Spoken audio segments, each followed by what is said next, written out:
ప్రతి ఒక్కరికి ధన్యవాదాలు తెలుపుతూ, మన ప్రభుత్వం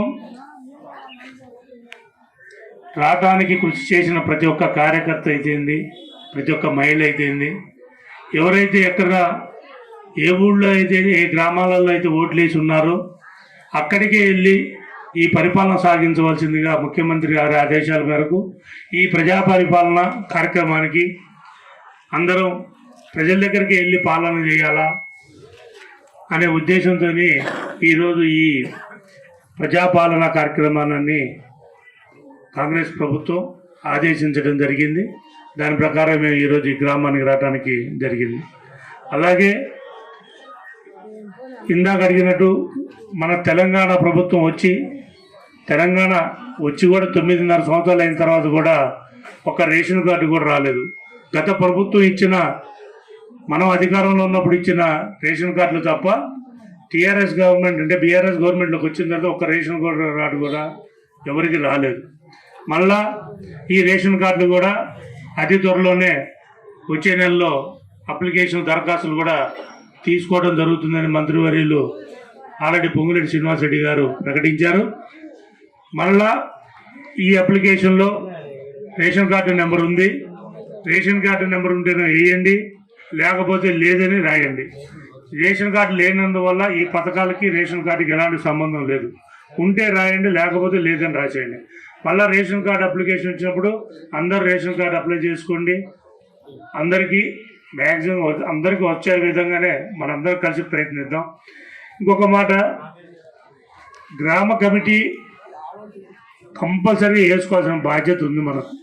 గ్రామంలో పార్టీలకు అతీతంగా, రాజకీయాలకు అతీతంగా గ్రామ కమిటీ వేసుకొని నిజంగా నిరుపేదలు ఎవరైతే ఉన్నారో వాళ్ళకి ఈ పథకాలు అందే విధంగా ఈ గ్రామ కమిటీ బాధ్యత వహించి చూసుకున్నట్టయితే నిజంగా గ్రామం ప్రతి పేదవానికి, చివర ఉన్న పేదవానికి కూడా ఏదో ఒక పథకం చేరి వాళ్ళ కుటుంబం ఏదో రకంగా ప్రభుత్వం ఆదుకొని వాళ్ళని జీవింపజేస్తుంది. కాబట్టి వాళ్ళ కాళ్ళ మీద నిలబడే విధంగా మనందరం సహకరించవలసి ఉంది.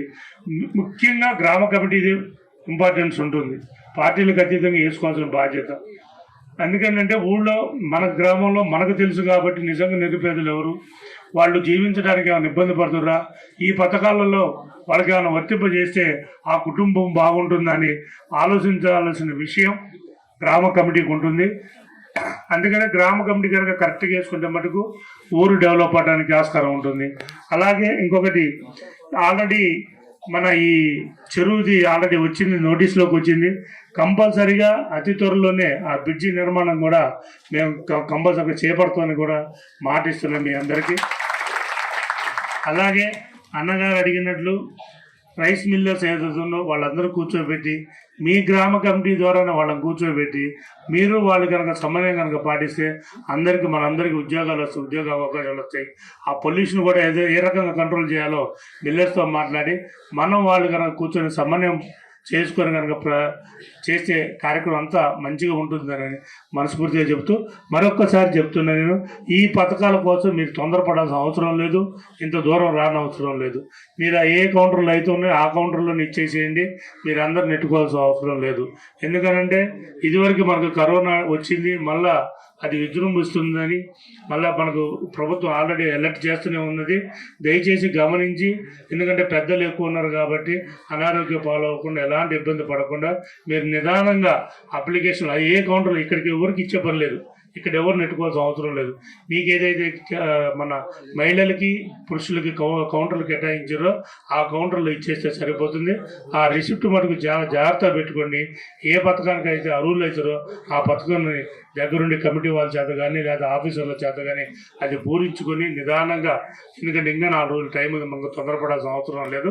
అందరూ గమనించి మీరు కూడా అధికారులకు సహకరించి, మీరు ఎట్లా సహకరిస్తారో అధికారులు కూడా మీకు అలానే సహకరిస్తారని చెప్తూ ఈ కార్యక్రమం చేపట్టినందుకు గ్రామ కమిటీకి అందరికీ మనస్ఫూర్తిగా ధన్యవాదాలు చెప్తూ థ్యాంక్ యూ వెరీ మచ్. మరొక